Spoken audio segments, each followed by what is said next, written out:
What if I told you that every single stone in the Great Wall of China might have cost a human life? Yeah, it's a staggering legend, isn't it? 1 million people perishing just to build a colossal monument of stone. Now, this isn't just some historical hypothetical. It's actually the foundation of a really profound story, one about the brutal clash between absolute autocratic power and basic human empathy. Welcome to This Explainer. Today we're diving into a deeply moving analysis called The Tears of Lady Meng, a parable of political theology. It is genuinely fascinating to see how a myth from ancient times maps so perfectly onto the power struggles we still see today. Let's get right into it. The source material we're exploring today was originally published with this striking red cover. It actually started out as a memorial lecture back in 1981 by a theologian named C.S. Song. And what he does here is really captivating. He takes an ancient Chinese folktale and uses it as a lens to examine what it means to live and honestly to suffer alongside the people. It's all about the massive disconnect between how rulers view the masses and how the masses view themselves. Section 1. The Tale of Lady Meng. Okay, so the tragedy unfolds way back during the reign of Emperor Qin Shi Huangdi. He's trying to build this massive northern wall, but there's a problem. It just keeps collapsing. So a ruthless advisor suggests a truly horrific solution. He says they need to immure, basically build alive into the wall, a human being every single mile to act as a guardian. To make this happen, a man named Wan is violently dragged away right from his own wedding feast. His bride, Lady Meng, is just utterly devastated. She makes this treacherous journey across the landscape to find his remains at the wall, and when she finally gets there, overcome with grief, she just sits and weeps. And here is where the myth gets really powerful. Her weeping is so profound that it literally causes the wall to collapse, laying bare her husband's bones.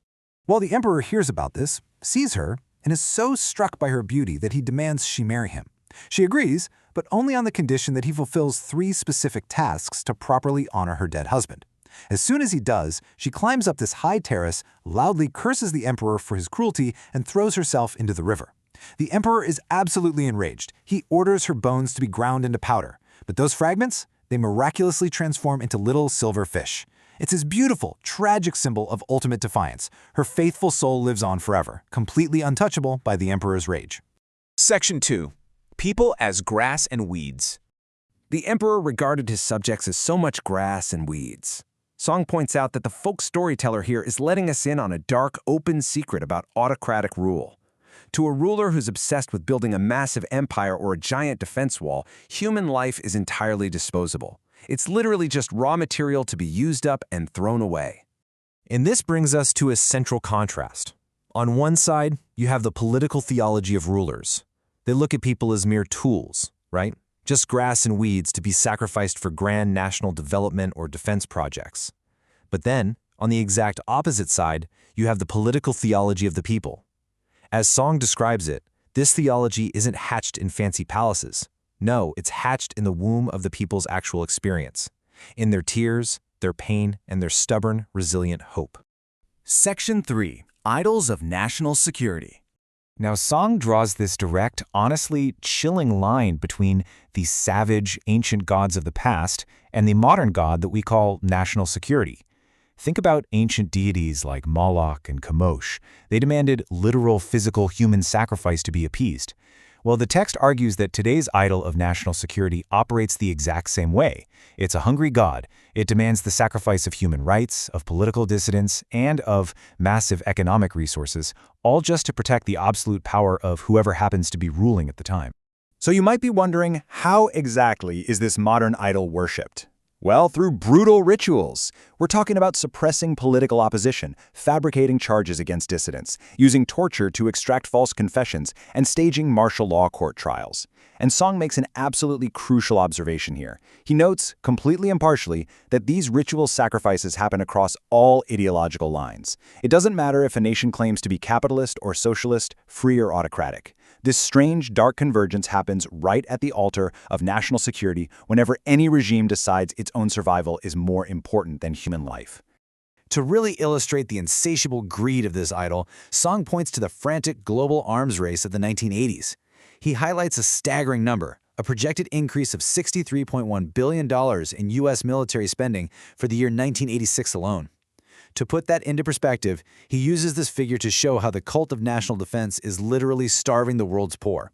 Even when those weapons aren't being fired, their massive cost redirects vital, life-saving resources away from basic human needs, which Song argues is a crime against humanity all on its own.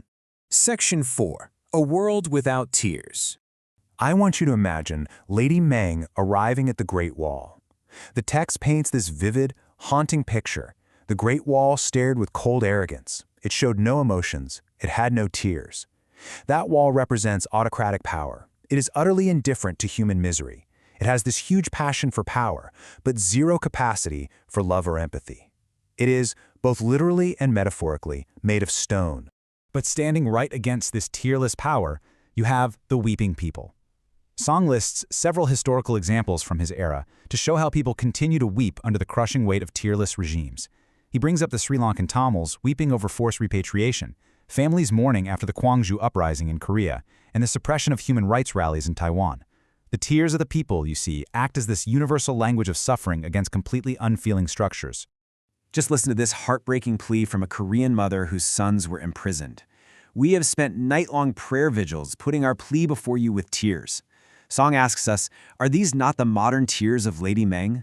Tears are what make us human. They make us vulnerable, and they uniquely unite the hearts of people who are suffering together. But Song also warns of a terrifying apocalyptic scenario. What happens when humanity runs completely dry of tears?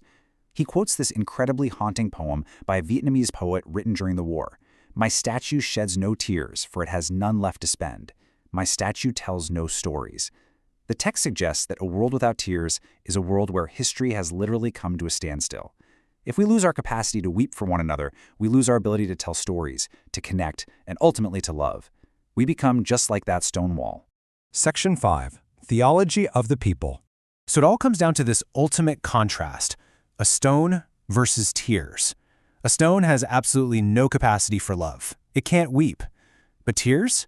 Tears are the ultimate sign of life, of humanity, and, as Song argues, of divinity. They revive the soul. They're the physical, tangible manifestation of our capacity to care for one another. Because in the theology of the people, true divine figures aren't these cold, distant stone-like rulers. No, they are figures who weep. Song points out that Jesus wept for Lazarus, and he lamented in tears over Jerusalem. He also notes that the Buddha, despite his popular image of tranquil calmness, was actually moved to profound pity and tears by the sight of war and tyranny. In Chinese, there's a phrase for this, speaking the language of lungs and intestines. It means words and actions that come from the deepest, most sincere part of the human soul. The true power ethic isn't about top-down control at all. It's about shared humanity. Which leaves us with a final, really profound question to reflect on. When we look at the structures we support and the societies we live in today, are we building tearless walls? Are we worshiping at the altar of security?